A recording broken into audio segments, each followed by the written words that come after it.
Three, two, one.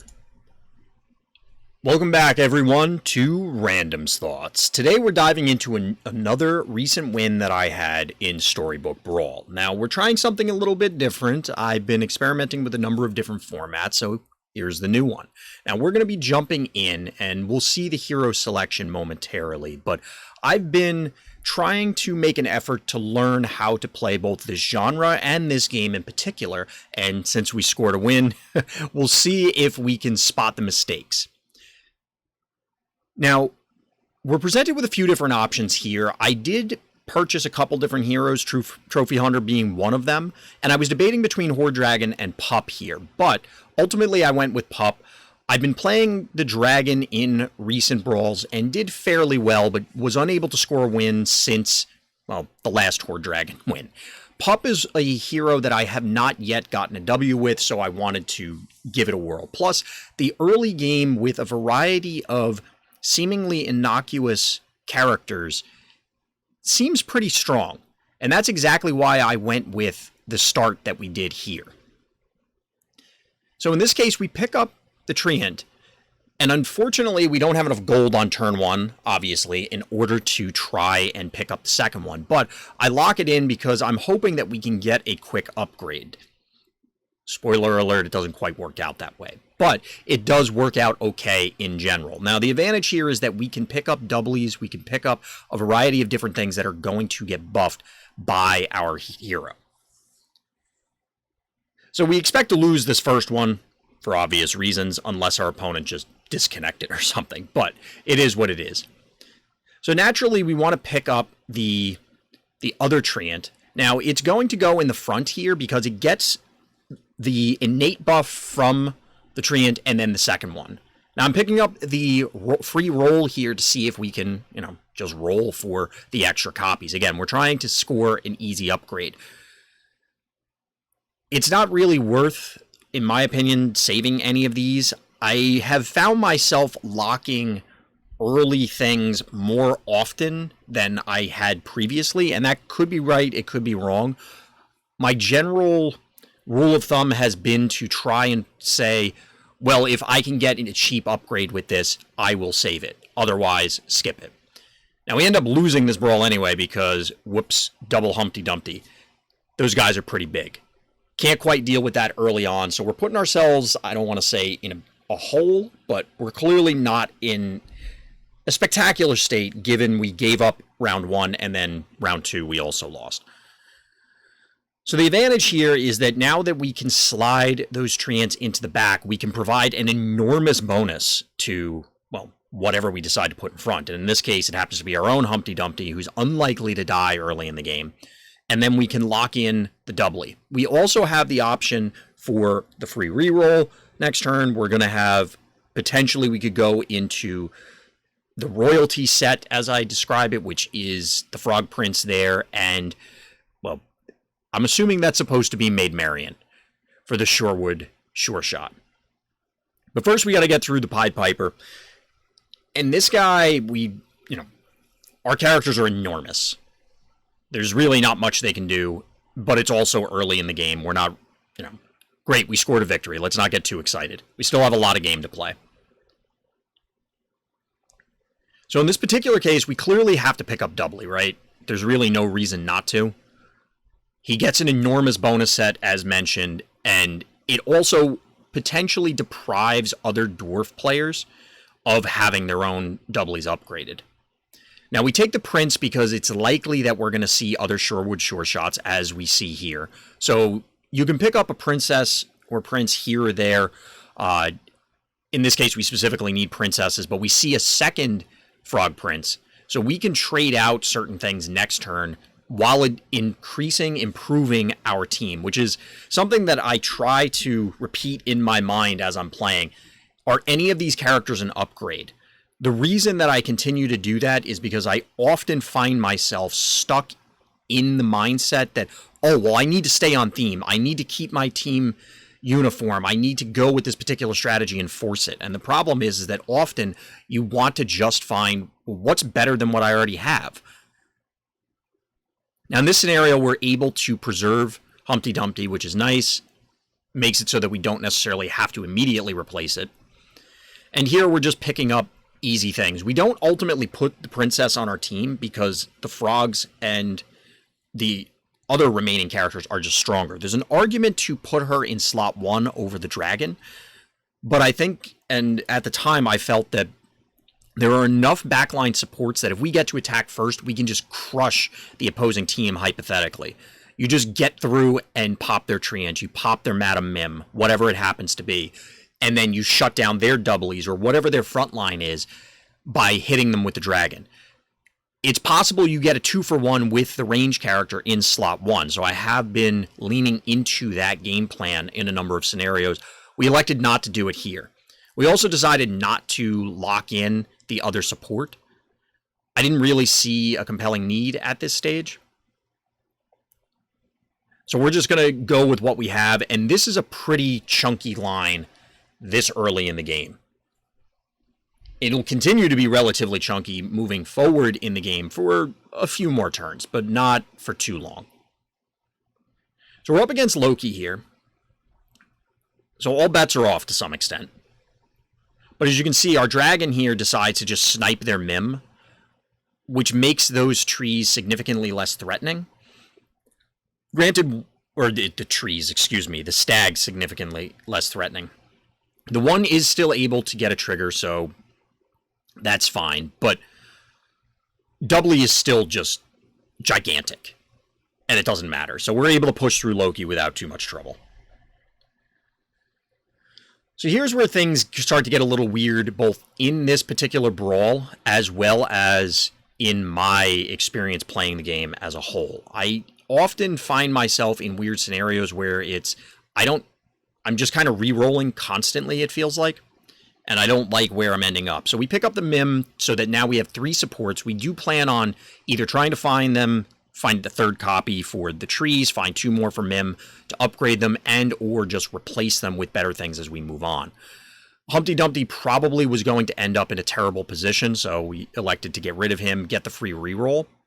And then it was at this point that I realized that I could just buy the prince, hence the unlock. Hermes Boots is super strong, I think almost independent of what build you're going for. Dictating who gets to attack first is very strong. So now we get to slide our range character up, and instead of just being a 2-1 in slot 4 there, she's a 4-6, which is pretty threatening. She could survive an attack. She's likely to pick something off.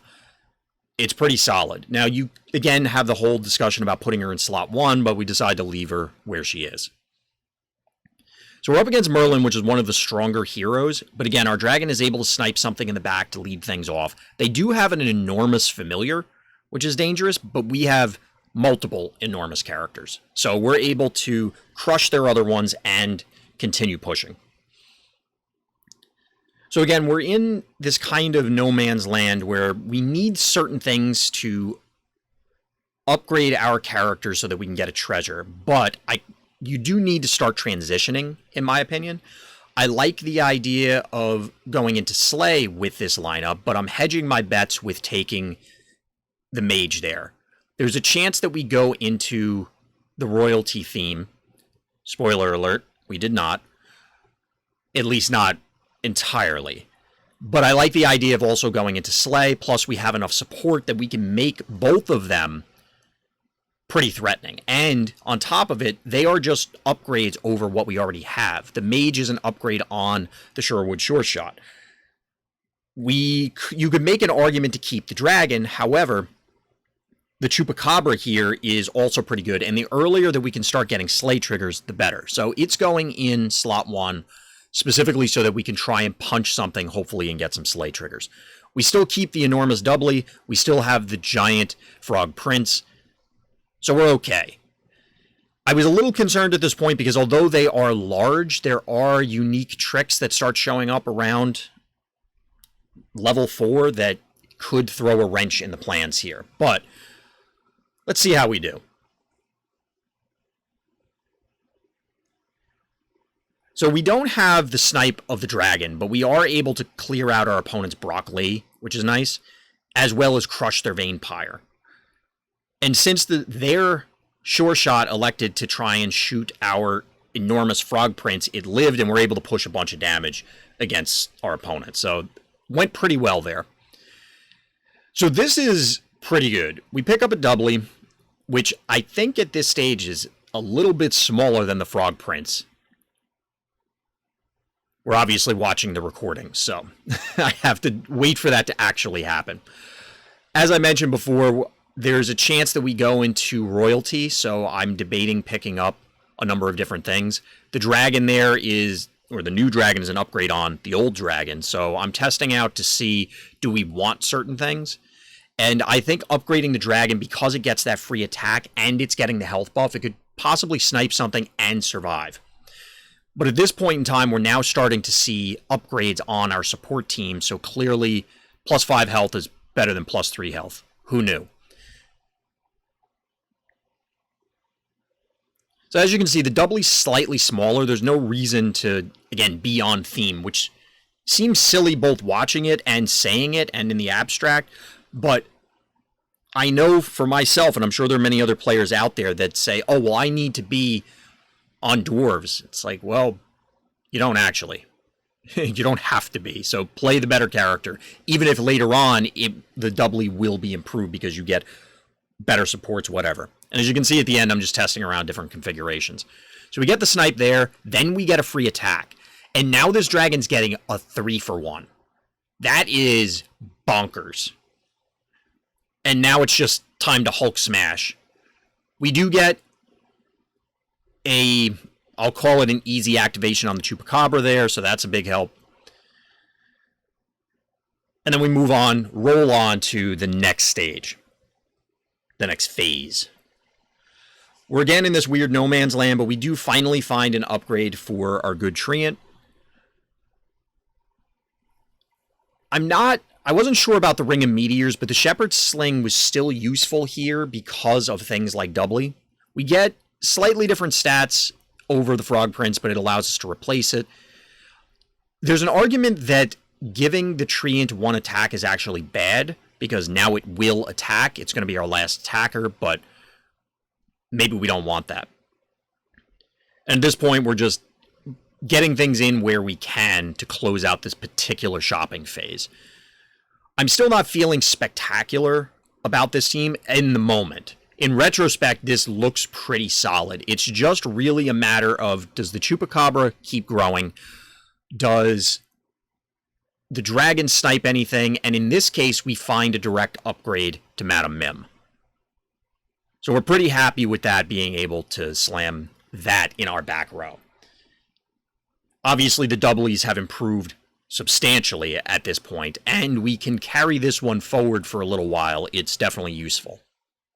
Now, this opponent was either already eliminated or dropped out, so no real contest here. One advantage that could be gleaned is if we get the opportunity to get a free Chupacabra activation, which we do.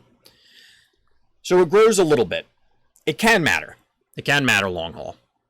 So we find a spare Chupacabra.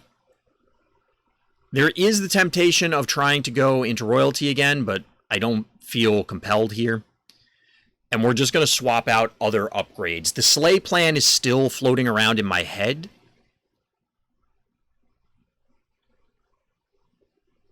And the question is whether we can actually make it happen. I wanted to put the Siren all the way on the end so that way we're able to hopefully have a freed up slot for its Slay to do anything. If we put it in slot 1 and we go first and we kill something, we just get nothing out of it. At least this way there's a chance. We're going to lock this because of the monsters. We already have a few monsters. I expect if we go into this Slay plan, we're going to end up with a lot of monsters. There are monsters such as Baba Yaga that also play into the Slay plan as well as support. And of course, the Oni is not only enormous themselves, but makes the rest of our team enormous. Our 8/8 friend there is clearly much easier to upgrade. There's a chance we go into the dragon, but I think at this point we've abandoned the dragon idea. It's just not necessary at this point. Or at least I don't feel it is. I could be entirely wrong, but it's not a monster, and like I said, the monster synergy is calling me. So we're back up against Loki again. We do get a Chupacabra activation. Our doublies have enormous butts, so they just tank everything. We even get an activation out of... Well, we should have gotten an activation out of that, but we didn't because their evil queen was so big, but we got an attack out of the Siren. But we're able to eliminate an opponent here, which is good. I am always worried about letting people linger, and then they ultimately are able to cobble together a super powerful late game plan. So I have a little bit of debate here as to what I'm selling, but we're picking stuff up, and I was trying to figure out where things are going to end up on the team a little bit. Hence, I didn't just immediately snap things up. So there, like I said, there was a chance I was going to take the dragon, went away from it. We found our other upgrade. So we didn't have enough gold here, I don't believe, in order to buy it immediately. So we're just upgrading, or rather casting spells on things. So one of the things I wanted to double check is whether we ended up having any reason to not want to have a good monster. But it really didn't matter. Now, the one thing I'll point out here is that the sea monster is actually a downgrade compared to the doubly, stat-wise.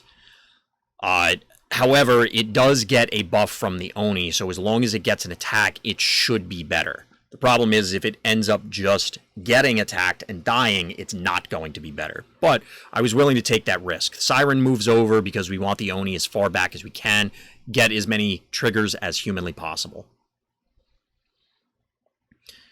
So we're up against Merlin again with the enormous familiar, which is unfortunately 2-for-1ing us.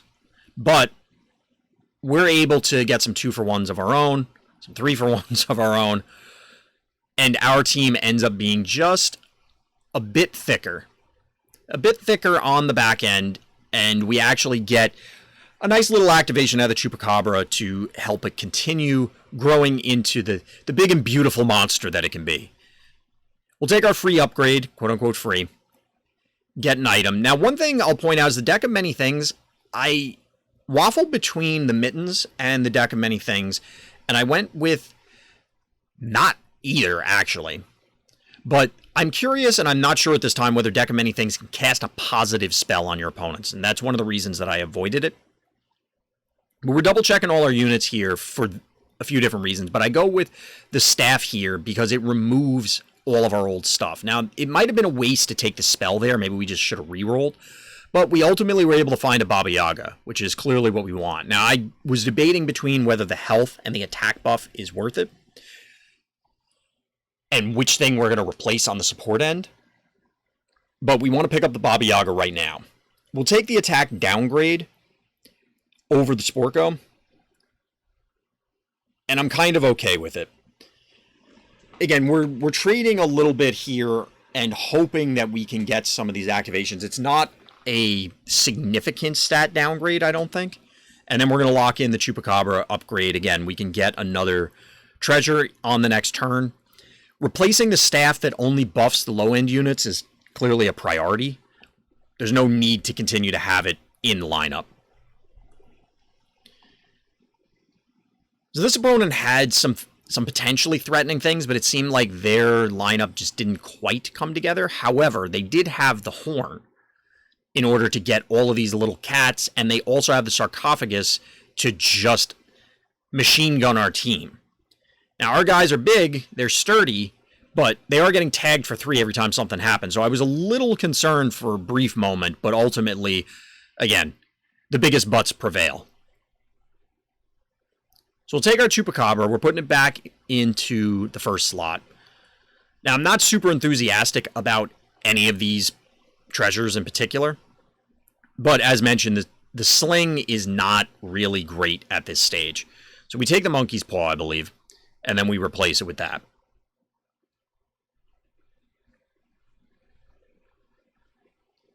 And then I debated briefly picking up the Monster Book of Monsters, but we roll on. This spell might have been ambitious, but I wanted to, again, I was not feeling great at this stage, despite how good this looks in hindsight. And I wanted a little bit of help.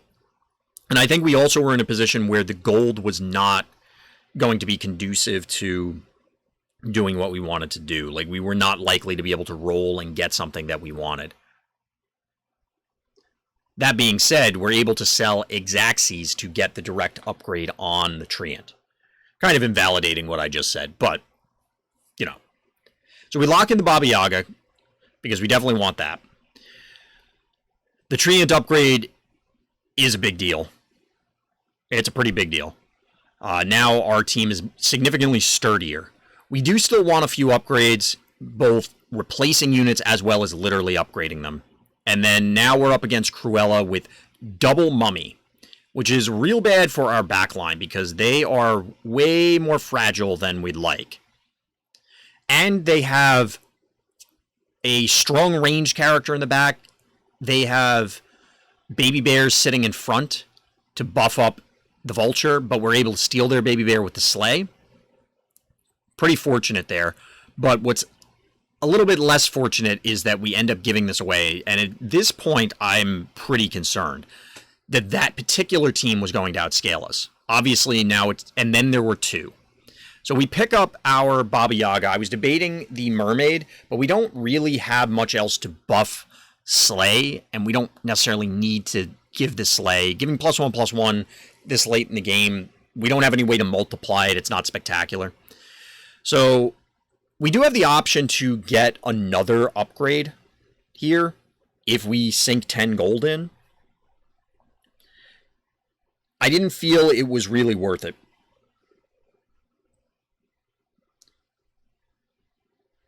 Which at the time definitely felt like a risk. But this Oni, however, does seem worth it. Even if we aren't able to get an upgrade, we could probably squeeze it in somewhere and then just make things enormous. Now I'm just trying to figure out which support I want to run. I don't know if Baba Yaga does a double-double, aka if the Chupacabra activates its sleigh, will it get several instances of the sleigh effect. And ultimately we decided that the math favored going with the extra health here,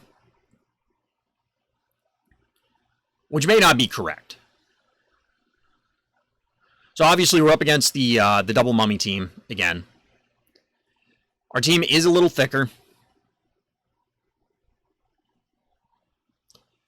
And we just kind of have to hope that the things that pop out of the wombats aren't super scary. But we do have a little bit of a life lead that we can play around with. Like, there's a chance that we can just outlast them.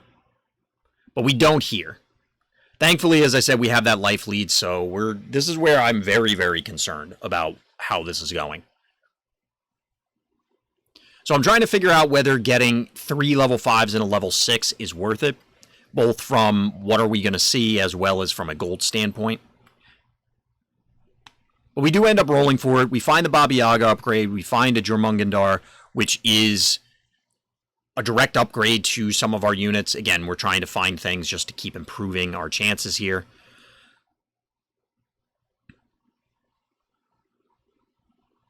So we get the Baba Yaga. We keep our support, although we lose the 5 health. Ultimately, it's not that big a deal. Now, I was debating between the Helm of the Ugly Gosling and Ambrosia, pretty much. The Tree of Life crossed my mind briefly, but I wasn't sure how the combat was going to work out. But we went with the Ambrosia because then we can upgrade a character that we're likely to never upgrade. Now, it might have been better to put the Oni in the last slot, or put an Oni in the last slot, slide the tree over, but I left the tree there to try and give the frontline Oni more health. Again, that could just be wrong. It might be better to have the upgraded Oni.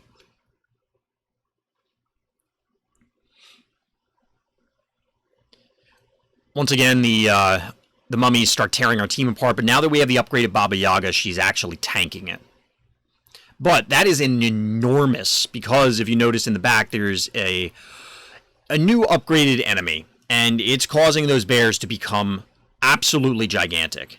They pull a Jormungandr themselves. They have double ranged guy. But thankfully, the Chupacabra on our side is also just colossal. So we're able to tank through it. Our characters are pretty big. They are thick in the common parlance.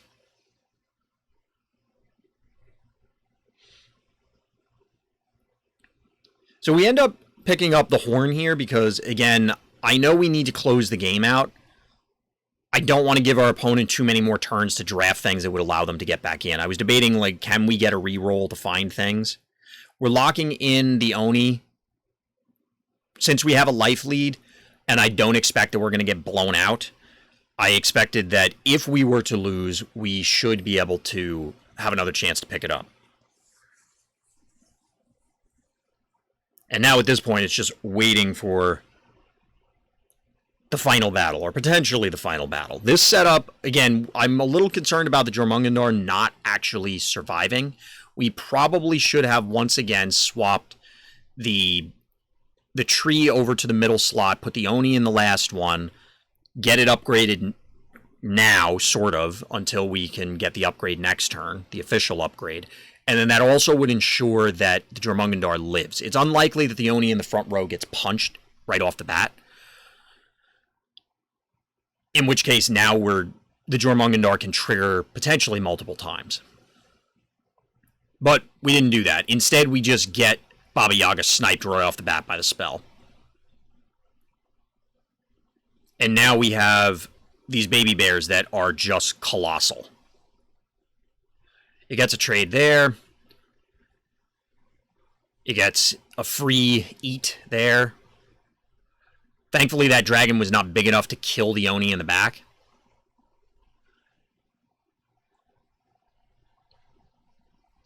And this stage, thankfully, we were able to get a bunch of upgrades, although thanks to the horn, we might have been able to do it with the Oni's help.